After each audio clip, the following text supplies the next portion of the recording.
Shalom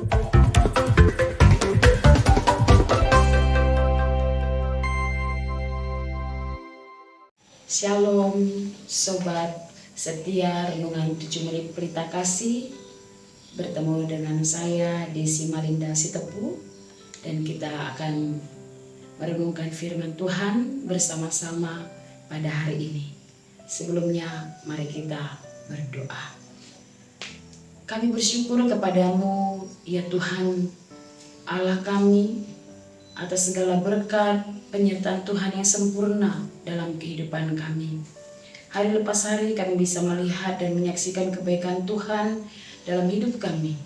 Kami bersyukur untuk semuanya itu. Dan hari ini Tuhan izinkan kami kembali untuk boleh bersama-sama merenungkan firman Tuhan. Tuhan tolong kami, mampukan kami untuk memahami kehendak-Mu ya Bapa melalui kebenaran firman-Mu. Dimuliakan nama-Mu ya Bapa, di dalam nama Yesus yang punya firman itu kami telah siap mendengar firman-Mu pada malam hari ini. Amin. Ya, Bapak Ibu dan Saudara yang dikasihi Tuhan Yesus Kristus, mari kita bersama-sama membuka Alkitab di dalam Lukas pasal yang ke-14 ayat 25 sampai dengan ayatnya yang ke-35. Saya bacakan untuk Bapak Ibu sekalian. Segala sesuatu harus dilepaskan untuk mengikut Yesus. Pada suatu kali banyak orang berduyun-duyun mengikuti Yesus dalam perjalanannya. Sambil berpaling ia berkata kepada mereka, "Jikalau seorang datang kepadaku dan ia tidak membenci bapaknya, ibunya, istrinya, anak-anaknya, saudara-saudaranya laki-laki atau perempuan, bahkan nyawanya sendiri, ia tidak dapat menjadi muridku. Barang siapa tidak memikul salibnya dan mengikut aku, ia tidak dapat menjadi muridku. Sebab siapakah di antara kamu kalau mau mendirikan sebuah menara tidak dahulu membuat anggaran biayanya kalau cukup uangnya untuk menyelesaikan pekerjaan itu, supaya jikalau ia sudah meletakkan dasarnya dan tidak dapat menyelesaikannya, jangan-jangan semua orang melihatnya dan mengejek dia, sambil berkata, orang itu mulai mendirikan tetapi tidak sanggup menyelesaikannya. Atau raja manakah yang kalau mau pergi berperang melawan raja lain tidak duduk dahulu untuk mempertimbangkan apakah dengan 10.000 orang ia sanggup menghadapi lawan yang mendatanginya? Dengan 20.000 orang, jikalau tidak ia akan mengirim utusan selama musuh itu masih jauh untuk menanyakan syarat-syarat perdamaian. Demikian pula lah tiap-tiap orang di antara kamu yang tidak melepaskan dirinya dari segala miliknya tidak dapat menjadi muridku." Ya, Bapak Ibu yang dikasihi oleh Tuhan Yesus Kristus, tema perenungan kita di dalam renungan 7 menit ini adalah syarat di dalam mengikut Yesus. Ya, Bapak Ibu yang dikasihi Tuhan, di ayat 25 dituliskan di situ, pada suatu kali banyak orang berduyun-duyun mengikuti Yesus. Bapak Ibu tentu tahu berduyun-duyun ini bukan jumlah yang sedikit, bukan 10, 100, mungkin bisa 1.000 orang, bahkan puluhan ribu orang, Bapak Ibu yang dikasihi Tuhan. Dan sebanyak itu orang datang untuk melihat Tuhan Yesus. Dan kita lihat nanti Bapak Ibu, mengapa mereka mau dan sangat antusias untuk melihat Tuhan Yesus. Bapak Ibu yang dikasihi Tuhan, pada masa itu bangsa Israel terus mengalami penjajahannya, mulai dari perjanjian lama hingga perjanjian baru. Mereka dijajah oleh bangsa Persia, Babel, bahkan sampai perjanjian baru mereka dijajah oleh bangsa Romawi. Oleh sebab itu Bapak Ibu yang dikasihi oleh Tuhan, ketika mereka melihat dan mendengar bahwa Tuhan Yesus mampu melakukan banyak mukjizat, mulai dari menyembuhkan orang sakit, mencelikkan mata orang buta, mentahirkan orang kusta, bahkan membangkitkan orang mati, membuat mukjizat dengan memberi makan 5.000 orang, 4.000 orang, dan banyak lagi dia buat. Secerca harapan terjadi di dalam orang Israel pada masa itu atau orang Yahudi. Bapak Ibu yang dikasihi Tuhan, mereka memiliki satu pengharapan bahwa Yesus ini adalah Mesias yang diutus Allah untuk menolong mereka keluar dari penjajahan itu.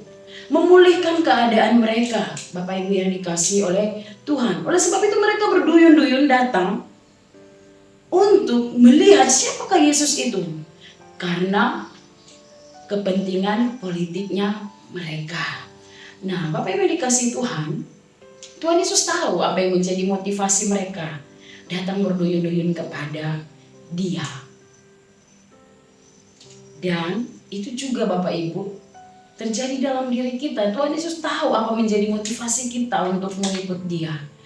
Kalau tadi bangsa Yahudi, orang Israel datang mengikut Yesus karena kepentingan politik dan juga kepentingan pribadi, demikian juga dengan kita. Allah tahu apa motivasi kita untuk datang kepada Dia, Bapak Ibu yang dikasihi oleh Tuhan. Oleh sebab itu Bapak Ibu, Tuhan Yesus memberikan syarat bagaimana mengikut Dia. Mari kita melihat syarat apa yang diberikan Tuhan Yesus di dalam mengikut Dia. Yang pertama Bapak Ibu yang dikasihi Tuhan, mari kita lihat di dalam ayat yang ke-26. Saya bacakan kembali untuk kita semua. Jikalau seorang datang kepadaku dan ia tidak membenci bapaknya, ibunya, istrinya, anak-anaknya, saudara-saudaranya laki-laki atau perempuan, bahkan nyawanya sendiri, ia tidak dapat menjadi muridku. Bapak Ibu, firman Tuhan ini seperti kontras ya, kontradiksi. Bagaimana Tuhan Yesus itu berfirman ya kan? Tuhan Yesus itu berfirman, kita harus mengasihi musuh kita. Bahkan kita harus berdoa untuk mereka. Begitu juga Tuhan Yesus katakan di dalam hukum Taurat yang kelima, hormatilah ayahmu dan ibumu, supaya lanjut umurmu di tanah yang diberikan Tuhan Allahmu kepadamu.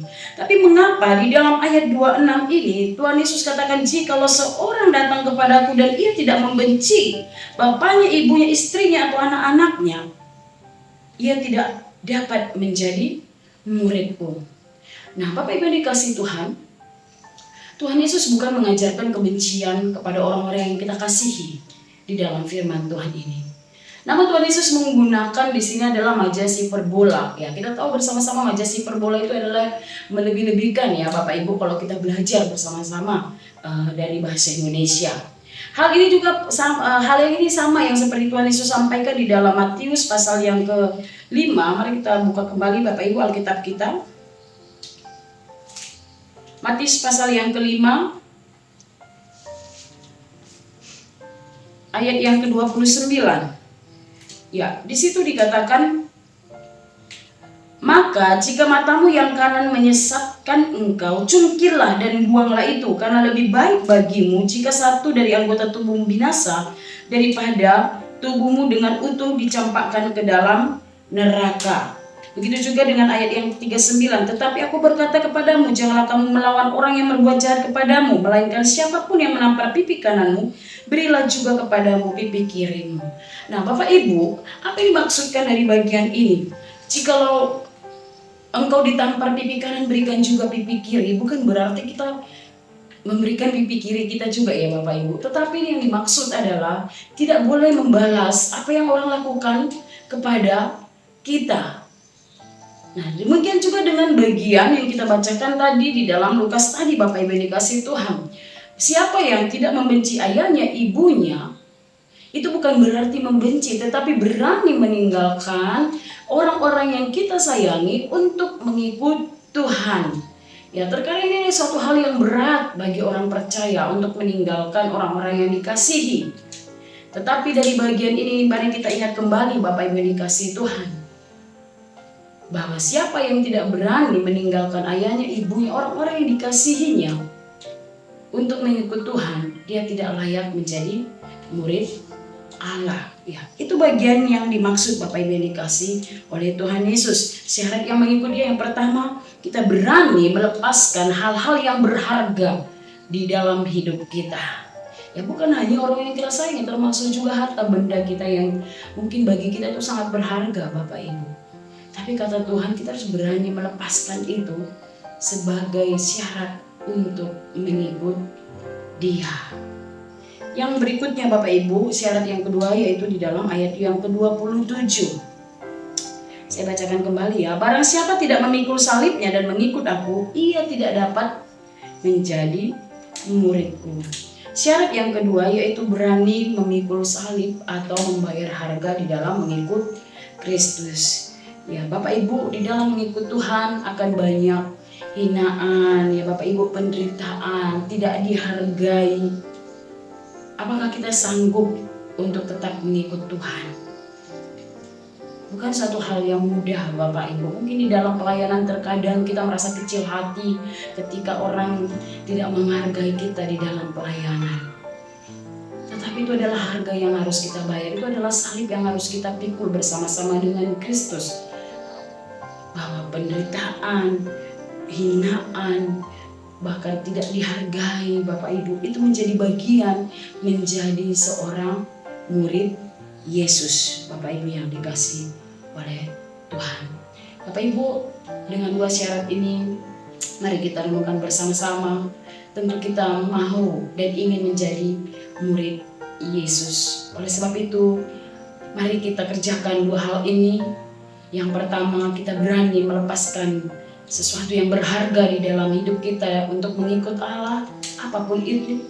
Dan yang kedua, mari kita sama-sama memikul salib untuk mengikut Dia. Tuhan Yesus berkati kita. Shalom. Mari kita berdoa.